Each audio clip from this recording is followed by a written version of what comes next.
What if it was impossible to go a day in your city without encountering Jesus through his people on mission everywhere, every day?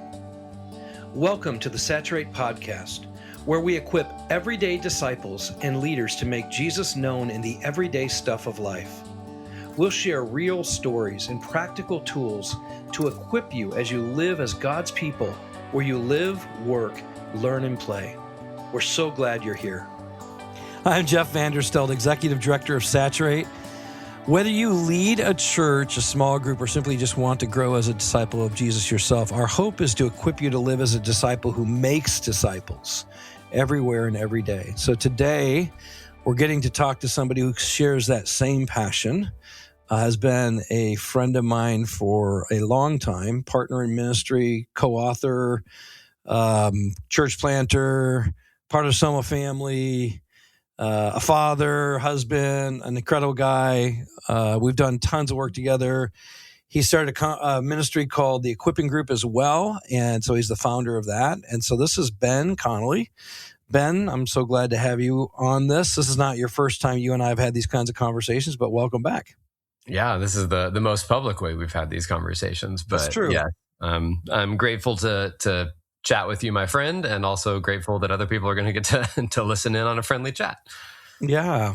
Ben, actually, not only have we done a lot of work together with Soma and with Saturate, but he also was a key player in helping shape the present version of the Disciple Making Lab. And I think Ben's incredibly gifted and skilled at creating environments for learning. And so he helped us make it even stronger than it would have ever been if I would have done it by myself. So glad you're here now because we get to promote something you're doing that you've created that I think is a great resource for the church. But before we jump into what we're going to talk about, any more you want to share about yourself, your family, what you're all about these days? Yeah.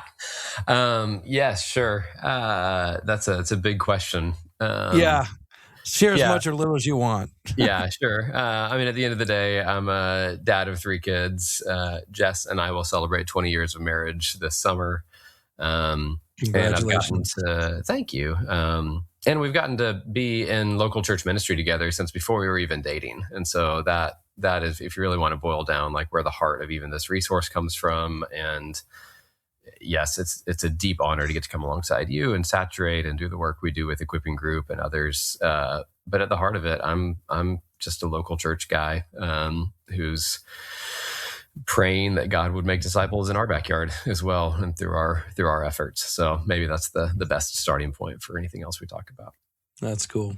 Yeah, and we're recording this the day after the most defensive Super Bowl win probably ever. And Ben was telling me beforehand that like they left whatever party they were at. Were you at a party or something? Yeah. Gathering of friends, and we were like, into the third quarter, this is apparently just going to be a game of field goals. We'll go home, and in our 10-minute drive home, there were three touchdowns scored. So. That's when it all started happening. Yeah, we just had to get out of the room. Thanks for doing that because you made it more fun for the rest of us. So. And it is 0% surprising that the first thing we talk about is not anything related to disciple. What's most important. We talk about what sadly, Dallas has not gotten to see much for a long time. So that's okay though. Anyway. Yeah. Well, we had important things. There you go. So let's do that. Let's turn the corner to something else. You have a book coming out with Exponential. Tell us just a little bit about that, and we'll dive into it a little even more. But yeah, what is the book? Yeah, what's it all about? Yeah, I'm a clear as kind guy. So the book is called Sent Churches, Sending Churches, and the theme is in the title. And so essentially, every church has been sent. Whether, and this is always the hope, right? Whether sent kindly by another church, or through other means and methods. But at the end of the day, if we believe that God is sovereign and in control and always working for His good and our good, then whether it's from another church or not, every church is truly a sent church. That in the eyes of the Lord, He's the sender, and that no church should thus be the last sent church. That we all have one link in a chain, history-long, globally wide chain of sending. And so while many churches don't believe that they can be a sending church, the book is designed to help every church take a step toward that direction and believe that they're both a sent church and boldly believe they could also be a sending church. Yeah, absolutely. Well, if the church is the body of Christ and Christ is the image of the eternal God, then the church should look like God, which means God is a sender. So then therefore we are by nature sent and sending. Yeah. Both. Yeah. And some of that, it's easy to think of the Great Commission, go make disciples, and seeing in the New Testament, seeing that happen. But to your point, like it stems back to creation theology of, Absolutely. Healthy plants and animals made more healthy plants and animals, and healthy humans made more humans, and healthy disciples thus should and will make more disciples, and healthy churches should and will make more churches by the power and grace of God. Yeah, absolutely. I often will talk to my friends who aren't yet believers in Jesus and say, the church is the body of Christ, which means we're supposed to display what He's like.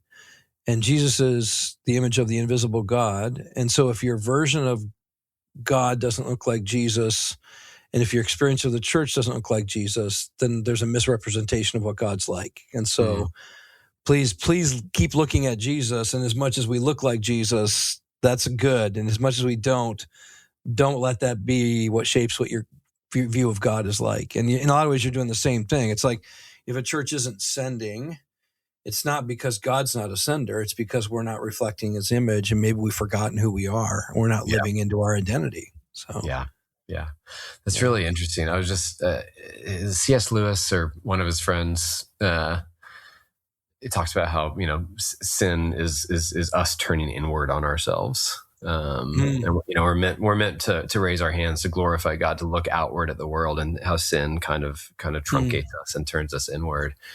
And in the way you're talking about it, if a church's highest and best is everything inward and accumulation, and my legacy is me and this kind of stuff, it really is a corporate reflection of that. Which is a Genesis 3 echo of sin within the broader body of Christ. Yeah, well, like Paul says, sin is falling short of the glory of God, and the glory of God is the true nature of what He's like. And if God by nature is a communal God, giving that oneself to the other eternally, and then as a result creating because He gives away life, then anything we do that doesn't look like that is going to be sin. And so, then sin's going to produce the other, which is a life consumed with self and not life-giving and not others-giving. So, there you go. There's the reason. There you go. Okay. There's some biblical theology around being a sending church. Amen. Yeah. So, when you think about lots of churches, want to send leaders. I mean, the truth is, I would imagine most people listening are not only saying yes, but going like, we want to do that. We're trying to do that, but they make a lot of mistakes trying. What do you see as maybe one of the biggest mistakes when you think about churches that want to send leaders? What do they, how do they try, or how do they fail? What are the mistakes that you're trying to address? I think, and most of these mistakes that we talk about in the book or that kind of stuff are my own mistakes that we tried and failed, and learning the hard way. But I mean, Jeff, you get to work with churches of various sizes and stripes and contexts and locations around the world, and by God's grace, I get to do some of the same. And I think over the years, this consistent theme has come up where it's almost like there's a lookout for number one first. And then when we feel like we are, and this is the theme we play out in the book, but when we feel like we're enough, then we'll send. Yeah. And I don't think it's an intentional mistake. I think it's an accidental mistake. And it even, I mean, it's a normal kind of at least Western mindset, like take care of yourself first before you put the mask on the kid next to you, that kind of stuff. Mm-hmm. Mm-hmm. And I think that that's become a lie that we believe, because if we're honest, we know like whatever next phase we get to, we still don't feel like we have whatever enough. And so it just becomes this perpetual push on down the road. I guess we're not there yet. And so the accidental mistake is we got to get to some certain number of people or some certain number of dollars or some certain number of leaders or that kind of stuff before we could, send folks out. And the perpetual lie, if you haven't been there, is you will never feel like you have this backstock of leaders or this backstock of dollars just sitting around with nothing to do with it. And so I think that's one of the biggest accidental things is that we just keep waiting, and assume one day we'll wake up and be like, all right, today's the day we have all the surplus. Let's send them away. It's like, once I can be a good parent, then I'll have kids. No, I mean, you generally, yeah. Who's ever ready for marriage? Who's ever ready for buying a house? Who's you're ready when a kid pops out, and here we go. Okay. Yeah. Yes. No, we're certainly not encouraging children or preteens to be thinking about that, but that is fair. as dads, we're like, you can wait a little bit here. Yeah, that's right. In fact, you probably. But like you see the prolonged reality. Even, I mean, that's a good example. How many people have wait way too long to get married, way too long to think about having kids, and it's like they're prolonging something because I think by waiting they're going to experience something else, and by going at it too quick they won't experience something great in life. And it's like, I think churches can have a similar kind of thing where it's like they're living for something other than what they were actually created for, which was multiplication, right? And fulfilling the Great Commission by sending more and more disciples. So, yeah. And to play out the other side of that, like, as two men, we have to be careful with this, but Paul talks about the labor pains and that kind of stuff. Like it's, I've watched my wife go through this 3 times. Like it's a painful thing to multiply. It's a painful thing to bring a new life into the world, and not to stretch that metaphor too far, but I do wonder if there's some degree of like, our culture, which is seeped into the church, hates any kind of discomfort or hates any kind of pain or that kind of stuff. And so I even wonder if we use the analogy of childbirth, if part of the reason we also don't send is because like it is a painful thing to send some of your best friends away. If we do it well, it's a painful thing. Well, and it's interesting because you and I both know when we lead the disciple making lab together, one of the questions we ask is like, what contributed most to you when you think about when you grew the most or helped someone else grow the most? What were the contributing factors? Yeah. And, people always say being in relationship and time, but they almost always say some kind of suffering or pain or trial that I went through or someone else went through. And it's interesting because the thing we want to avoid is pain and suffering, but the thing that probably forms us the most, including a church, is giving away, losing, the suffering and pain of releasing. And so there's almost like, and I don't know if you talk about this in the book to this details we're talking about, maybe you do. I only know your book by the overview that I've read so far, so I'm going to download it for free. Exponential. No, that's right. Yeah, exponential.com/sent to churches. Everybody can read it. But I know you. I know you well enough and know what you say and what you write and how you lead people. And you've been leading Soma Sending for quite some time as well, which helps people plant churches. But there is the other side of like, what are the consequences of waiting? What are the consequences of going like, well, once we get to a certain size, we get to a certain amount of money, whatever, then we'll do it. It's like, there are consequences for that too. Yeah. And I even think of Jesus doesn't seem to be opposed to having a barn. What he seems to be opposed to in the parable is like tearing down a barn and building a bigger barn.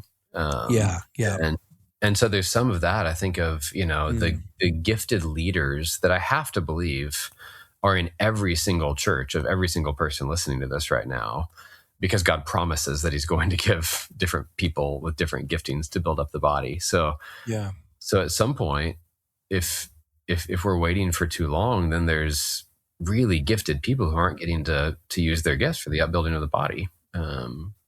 Because those, I'm going to be crass about it, those slots are already taken.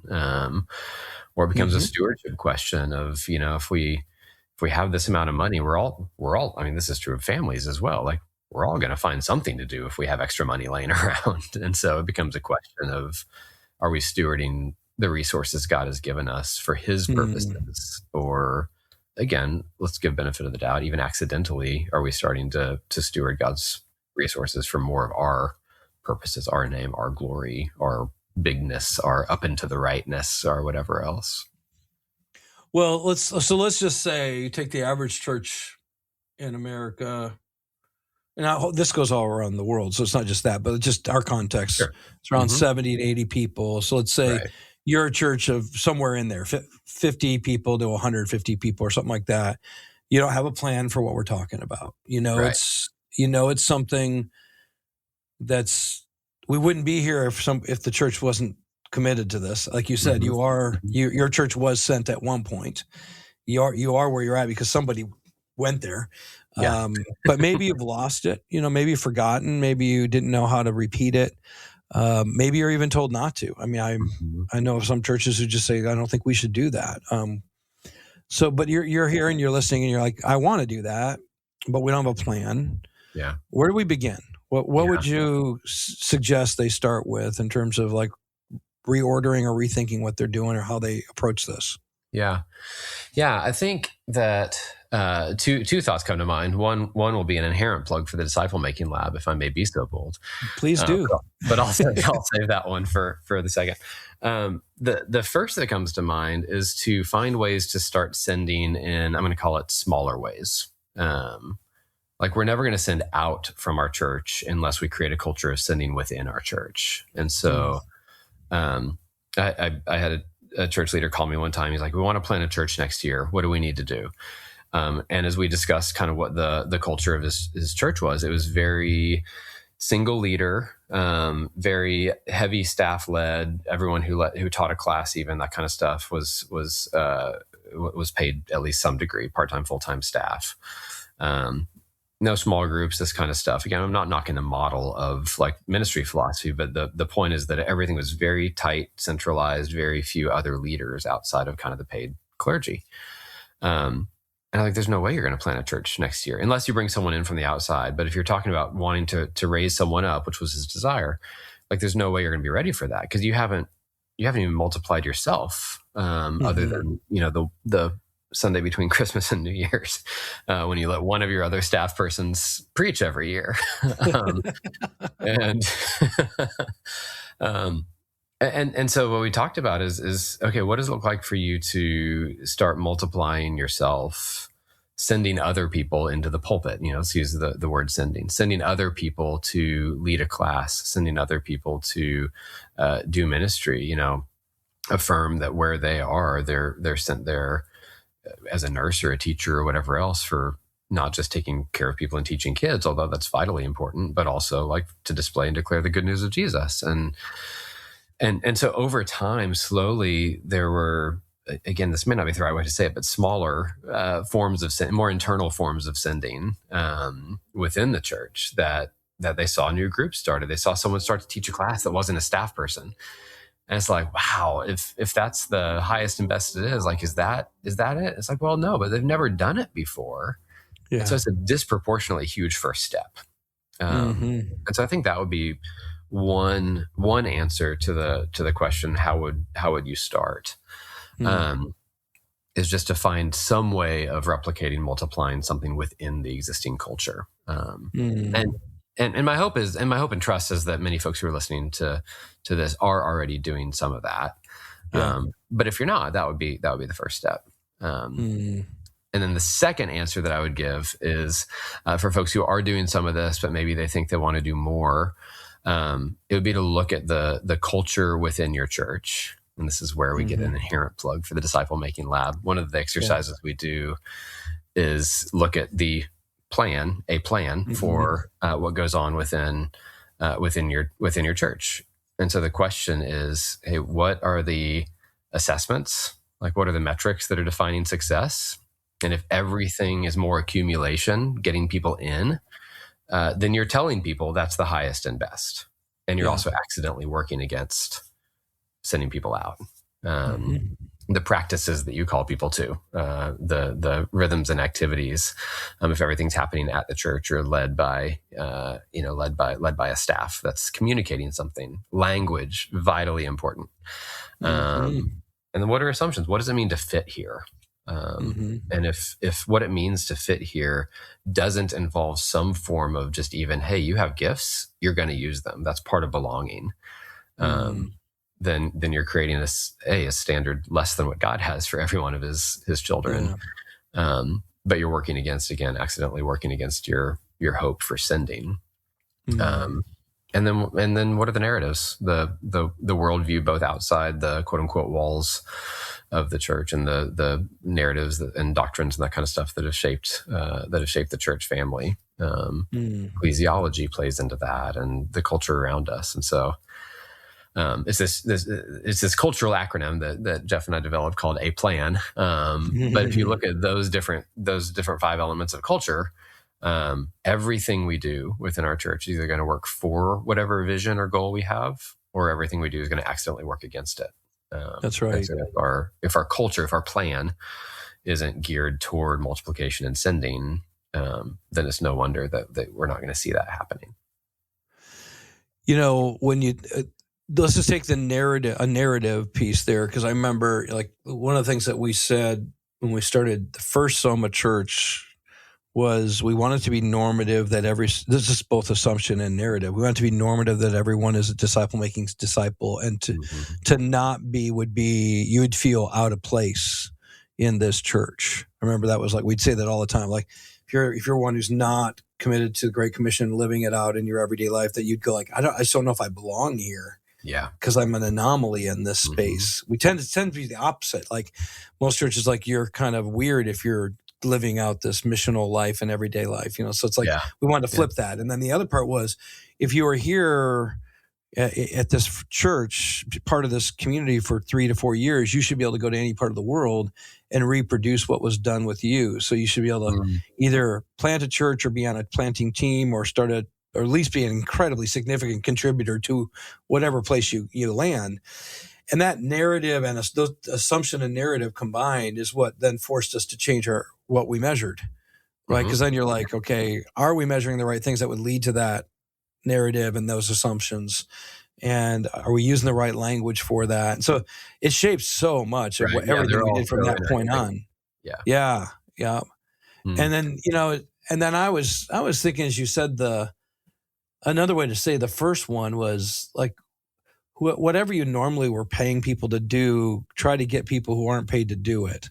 I mean, that's another way to think about it. Like the preaching example, there was a guy on our team when I was at Doxa Church, which is, people listening know the story, that I stepped into what was Mars Hill. You know the story, but others might not. Yeah. And we replanted a new church. And one of the things was like, we've got to get rid of this personality-centric church where it's like one person is the church and one person is the brand and one person is preaching all the time. So we tried to train up people that had normal jobs to be able to preach effectively. And one of those guys, I mean, I would actually work on his sermon with him for about 4 to 5 months before he'd ever get up. So it wasn't like a guy that was just like naturally he's going to get up and preach everywhere. But when he did, it was really strong. And then he started pouring in a mend, and he started really developing people. He eventually got hired at one of the largest churches on Maui, and he oversees all of their marriage and men's ministries, and is trying to bring a disciple-making culture into this really large church. And I'm thinking, this guy was a fire marshal before that. Yeah. And now he's like equipping men on the island of Maui to live this out. So I say that because it's like that was that's a fruit of our sending culture. Yeah, that's right. Yeah. And here's the deal. Like, let's peel back a few layers on that. It would have been way more efficient for you just to preach. Of course it would have. And not work for 4 to 5 months with this guy. And that's some of it too. Like, there's both an efficiency, like we quote unquote, the whoever leaders listening to this, like, you're gifted in the ways you're good at. And it's going to be always more efficient for you just to do whatever Of course. you're It's more tasked with. efficient for parents to do everything for their kids. That's just it. Yes, it was more efficient for me to tie my kids' shoes for a while, but I really, really wanted my kids to learn how to tie their own shoes. And to wipe their own butts. And yeah, seriously, my oldest is 15 right now, which I know is younger than yours, but you know, I spent a lot of time driving, and it's terrifying. But I also want her to be able to drive on her own one day, and so that's right. Yeah. And that's like where spiritual parenting is a really good analogy for this, because you don't want your kids to be living with you. And I mean, I kind of like them living with me. I miss them like crazy that they're not at home anymore. But I also didn't want them to be perpetually dependent upon mom and dad forever. We were preparing them to go. Yeah, that's right. And that's what we want to be doing with the people God's given us in our church as well. Yeah. And I even think to make this real tangible in the household of God, and it's back to the assessments, the metrics, what we say is success. Right. I think if we were to look at most churches' membership covenants or commitments or partnership, whatever we call that thing, if there's nothing in there about using your gifts, if there's nothing in there about potentially being sent, if there's nothing in there, anything related to output metrics, if you just wanted to put it in a big bucket, then what we're telling people is that stuff doesn't actually matter. Right. What matters to be a member here is input. Like you put yourself in the building, you put your dollars in the offering plate, you put your abilities into serve in a kid's class or that kind of stuff, and even that starts to move toward output. If you're intentional about putting people in kids' classes who might be teachers or who might be have some gifts in that area, but if it's just we have this many holes and you have to plug one of them, then that's a totally different posture. And so if our membership commitments only call people in, then even that works against the output metric, the sending culture we're talking about. Well, it does. And I oftentimes when I work with churches who are struggling with any kind of sentness of their people, I will regularly ask, what do you think is the social contract here? Because there are I'm working with a large church that in their membership, it does say, I'm committed to be a disciple of Jesus who makes disciples of Jesus. And I'm like, okay, that they sat through a class and they signed a paper and they said yes to that. Mm-hmm. But what do they really think you're going to hold them accountable to? Like, what do they really think they agreed to based upon their behaviors? Yes. Yeah. And they're like, oh, clearly it's what you just said. Attend, give, maybe serve in one of the in-the-box ministries. Mm-hmm. And I said, so they don't really believe that they said yes to being a disciple who makes disciples, because you don't measure it, you don't equip for it, you don't examine it. Like, none of those things are actually real. So. Yeah, and that equipping piece is huge too, because again, you can say it all day long, but if it's not part of the culture, which is all stuff we're talking about right now, then our culture accidentally works against the vision. That's right. So there's usually three things I say I when it comes to this topic.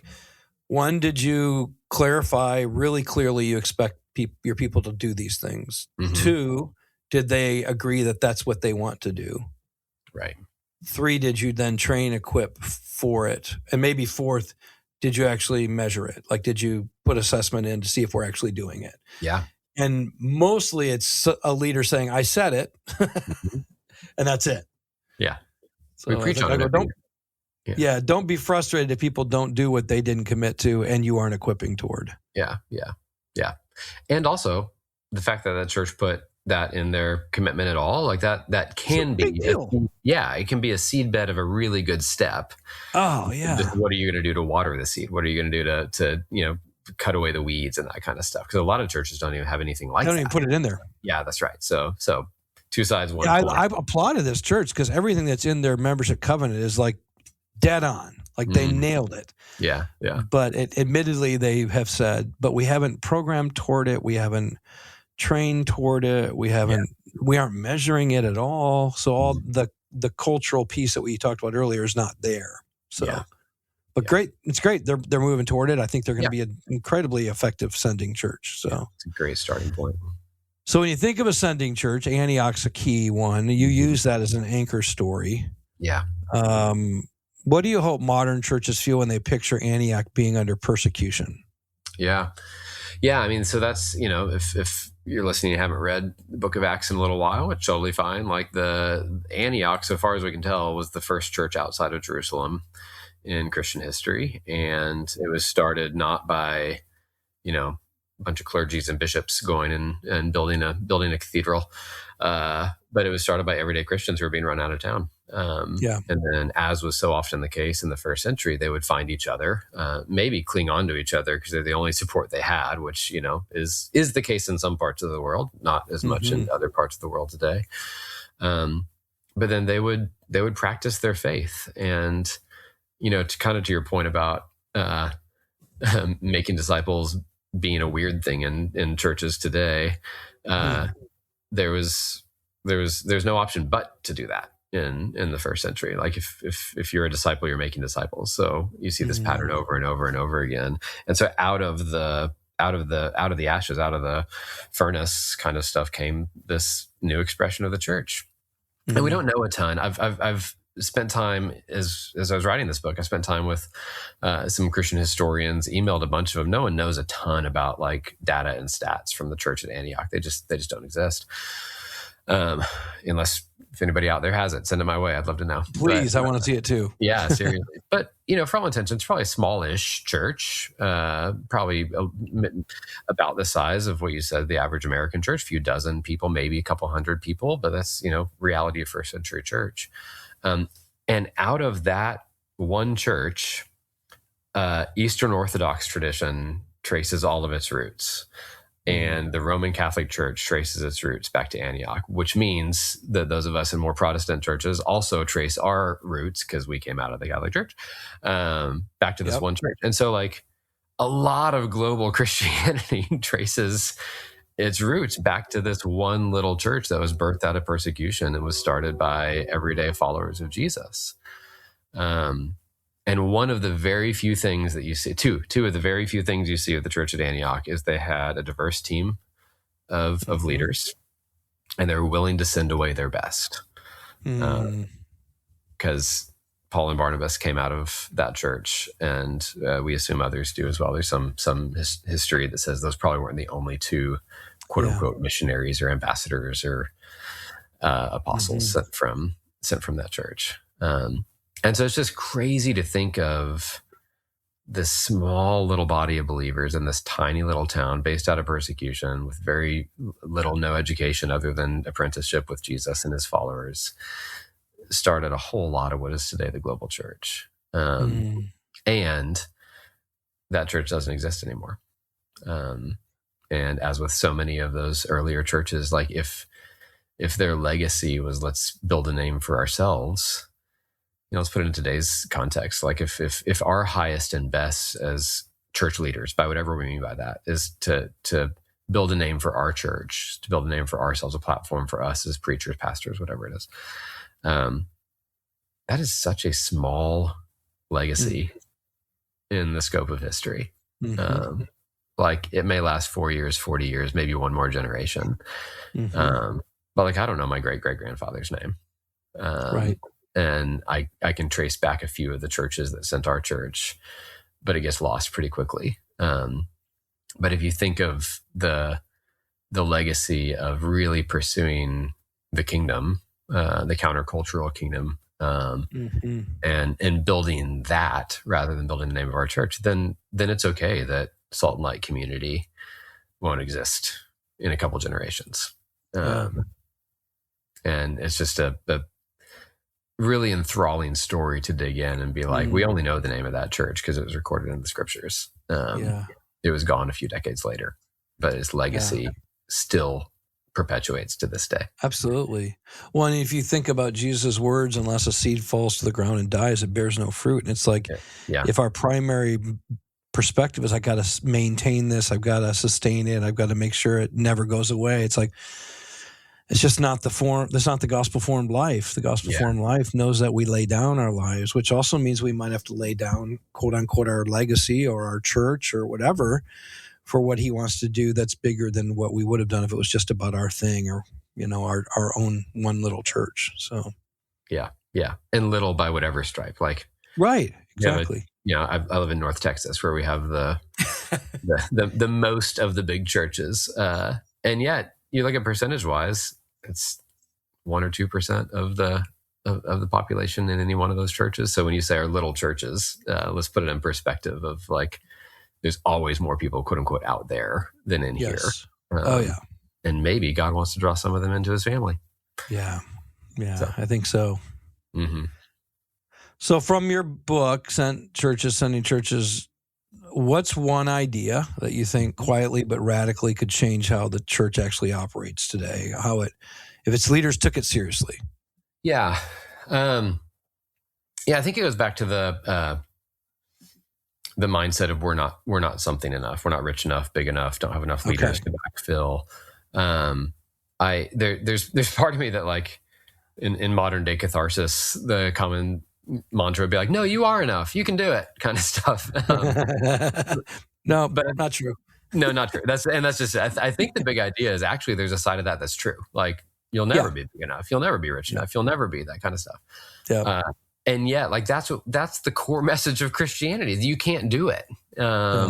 You're never enough for anything. And yet, because of who God is and what God's done for us, he's made us enough. And he's given us everything needed for life and godliness, and clothed us and purified. It's all the things we believe are true about individuals. He's also the one who's going to build his church, and the king of his kingdom, and the only king and kingdom worth fighting for. Like, we say these things, we preach these things, we call people to these things. And so I think the belief that I would truly pray for, this is our prayer as we were refining the book and preparing it for release, is that we would actually believe that we're not enough, but that there'd be a ... after it, and go, but we worship a God who is enough and has given not just you, but your church everything that he has for it in this season. And it may look different than what we want. Let's be honest about that. But he's sufficient, and he is building his church, and he is giving good gifts as a good father does. And so that frees us from the pressure of having to do it right, or honestly frees us from the pressure of having to hold on to things too much. Because if we do that, we're putting our hope in a false sufficiency. And so you are not enough, and yet God has made you enough through the blood of Jesus and the empowerment of the Spirit. So I think if we could believe that, then we might actually take a risk, and not just when we're 2,000 people, but when we're 20 people, start to plan for sending folks out.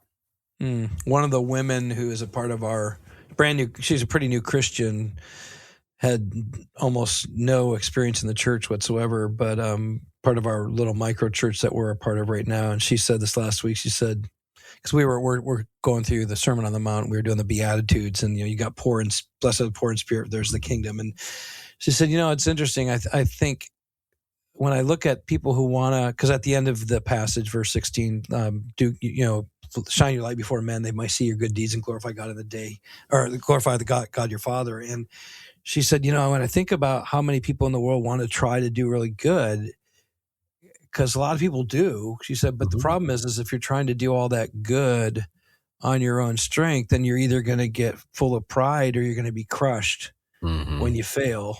Right. But when we realize it's God who's at work in us to do this, then we still will want to do good, but we will realize it was him who did it in and through us. Yeah. And so we won't be full of pride. And when we don't walk with him and we do it on our own, we'll just realize it's because we weren't depending on him, but we can. And I was like, okay, that sounds brilliant, actually, for a brand new Christian to be saying those things. It sounds like the Spirit of God might be those things. For anyone to say that, praise God. But it's what you're also saying about the church too, in terms of like, none of us build the church. He does. Yeah, that's right. But he chose to do it through us, and he loves to take clay jars and shine incredibly bright through them. Yeah. So if a church leader, let me think about this differently. When I wrote each book I've written, there's been this like, gosh, if they just will do this, you know what I mean? Like you have this like angst in you that, because I don't like writing. You like writing way more than I do. But it's like there's something in you that makes you go like, I want them to just get this. Yeah. I want them to take this. I want them to believe this. Like, what is it that you're hoping, like, leaders just, even if they just read a little bit of the book, or even all they did was listen to this and they didn't get the book, but you should read the book. What would you hope that they're compelled to do differently? Like, what is that thing in you that you're hoping they'll get? One internal, one external. Okay. Just is what comes to mind as you ask that question, Jeff. And the external is take a step to replicate yourself today.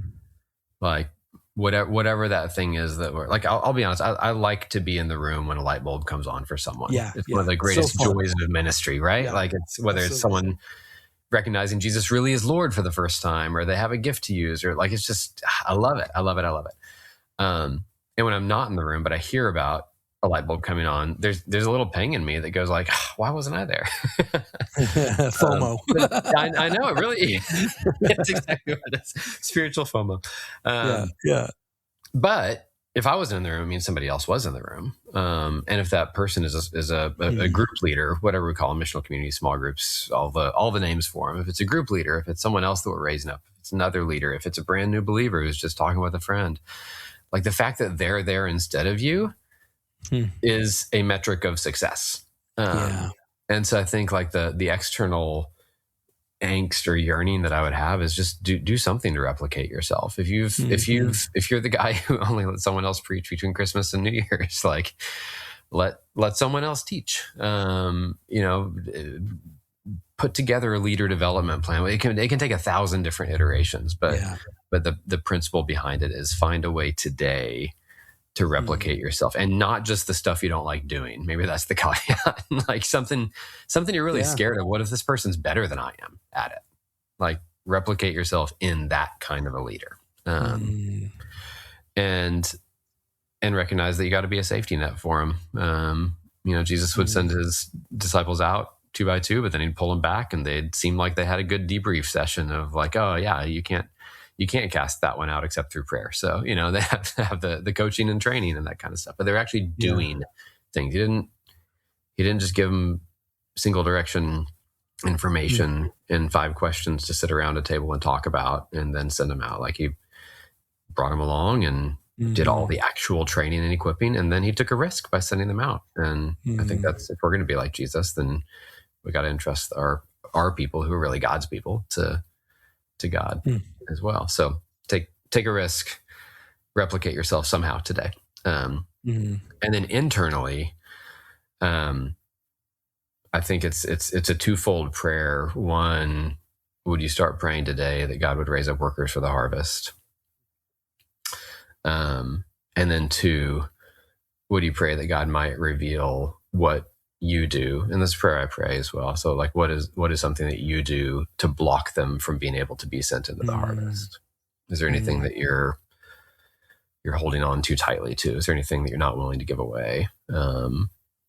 Exponential, who we both work with, talks about shifting from hero, the one who has to do it all, to being a hero maker. And of course, theologically, Jesus is the only hero, but if I'm not a hero and you're not a hero, then no other human's a hero either. But let's give them the opportunity to live into their gifting as well. So yeah, God, would you raise workers for the harvest, and God, would you shine a light on anything I'm doing to hinder that from happening?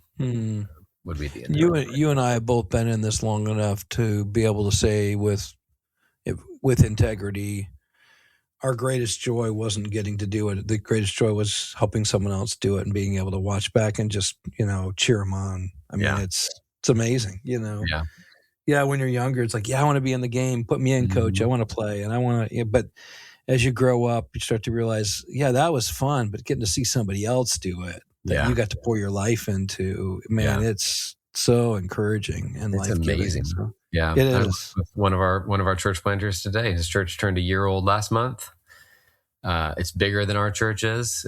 They had enough money for an office space. Like it's all stuff that our church doesn't. And I felt nothing but like so proud of him and so happy for him. And he's seen people come to know Jesus, and he's seen people step into kind of table fellowships, is what they call their groups. And like I'm so glad for what God's doing through him. And it is so fun to see what God's up to outside of us, outside of me. Absolutely. So for the book, they can go to sentchurches.com. Is that it? Yeah. So sentchurches.com has some exercises and resources we put together. So the book's at Exponential. So the organization that's free download from Exponential. Free download. If you want a hard copy, I think Kindle has it, but exponential.com/sentchurches will take you right to the book, and it's free for download. And as Jeff and I were talking before we started recording, like my heart in it, Exponential's heart, is this is just one tool, hopefully a helpful tool that you can stick in your tool belt. So it's not a self-serving thing. It's just something that we are honored to put out with our friends at Exponential, in hopes that it would help your church take a step into some of the things Jeff and I have been talking about. That's awesome. Well, Ben, thanks for joining us. And you can also find out more about the way Ben is committed to equipping the church and leaders through the Equipping Group, which is another great resource we highly recommend. And we get to do lots of fun stuff together through that, Saturate and the Equipping Group together. Yeah. So, and then we are in Lent season. So some of you are engaging that. If you need more resources, your Saturate membership has tons of stuff around Lent and how to engage it more intentionally. I don't know if you've contributed a lot to some of our resources. I'm not so sure to the Lent ones, but to other ones. Right. Yeah. Yeah. But Ben's a regular contributor. What Saturate puts out, whether Lent or otherwise, fantastic. So take advantage of that. And if we can help with anything, just send an email, hello@saturatetheworld.com. Ben, thanks a lot for all you're doing to serve the church. I know your heart is deeply, deeply, deeply committed to that, and you have shown it with integrity for a long time. So thank you for your faithfulness. And likewise, thanks for being a good friend for a long time, Jeff.